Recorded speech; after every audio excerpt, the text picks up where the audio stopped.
اورنگزیب عالمگیر رحمت اللہ علیہ نے علم ٹھٹے میں حاصل کیا ہے۔ اس زمانے میں ٹھٹے کے اندر 400 دینی مدرسے تھے، 200 مدارس ایسے تھے جن میں دور حدیث ہوتا تھا۔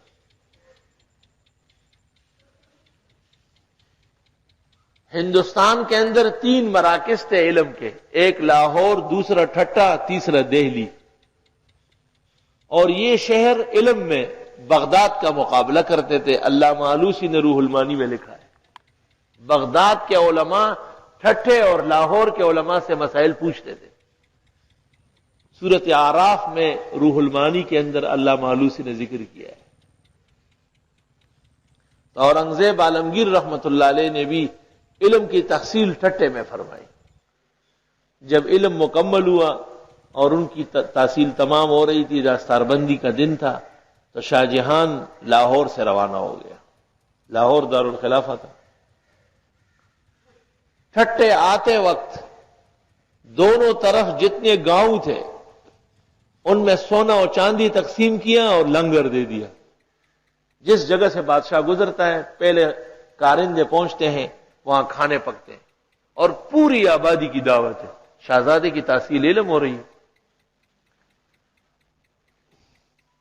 جب شاہ جہان بادشاہ ٹھٹے پہنچا بڑا خرچہ کر کے، تو انہوں نے بیٹے کو دیکھا اورنگزیب کو، بڑا آئے ہائے ہونہار بروے کا چکنے چکنے پات، وہی نر وڑو کے پورڑی کے معلومی ہے، وہاں کی نر تھا زمانے کا۔ بادشاہ کی نظر جب بیٹے پر پڑ گئی تو بادشاہ گھبرا گیا، تو یہ تو خفا ہے بہت زیادہ۔ اورنگزیب سے پوچھا کہ بیٹے میں نے تو تیری خوشی میں لاہور سے لے کے یہاں تک سونا اور چاندی بانٹا ہے اور سب لوگوں کو کھانا کھلایا ہے۔ اورنگزیب نے کہا یہ کوئی نئی بات نہیں ہے، نہ کوئی بڑی بات، بادشاہ ایسا کرتے ہیں۔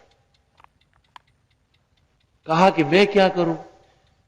اورنگزیب نے کہا میرے استاد سے پوچھو کہ دین کا کون سا کام آپ کے ذمہ وہ لگانا چاہتے ہیں، وہ کر لو۔ تم نے راستے میں لوگوں کو سونے چاندی بانٹے ہیں اور کھانا کھلائے، اس کا ہمارے استاد اور شیخ کو کیا فیض ہوا ہے؟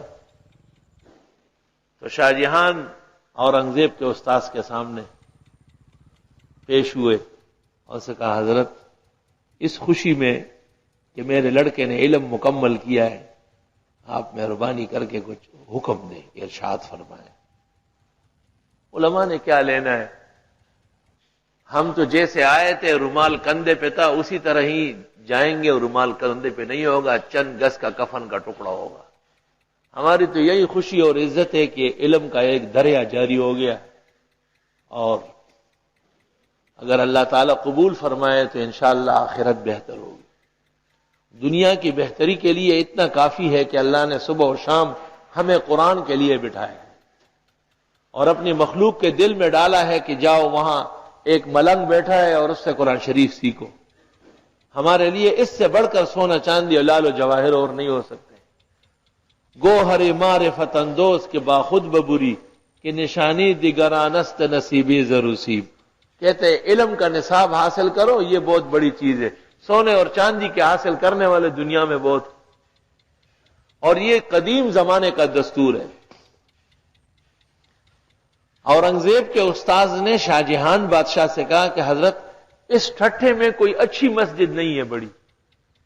بادشاہ نے کہا سر آنکھوں پر۔ بادشاہ نے اسی وقت معماروں کو طلب کیا اور کہا کہ میرے ہوتے ہوئے شروع کر لو شاہ جہانی مسجد ٹھٹھا۔ حضرت شاہ جہان رحمت اللہ علیہ کے حکم اور خرچے پر اس میں ایک جگہ لکھا ہوا ہے کہ 60,000 روپے خرچ ہوئے، جو اس زمانے کے 60 کروڑ سے بڑھ کر ہے۔ 60,000 روپے اس میں خرچ ہوئے اس زمانے میں، جس کے دیکھنے کے لیے دنیا جاتی ہے اور آنکھیں ٹھنڈی کرتی ہے۔ تو خرچ کرنے کا موقع محل سیکھو، خرچ کرنے کے مواطن کا پتہ کرو۔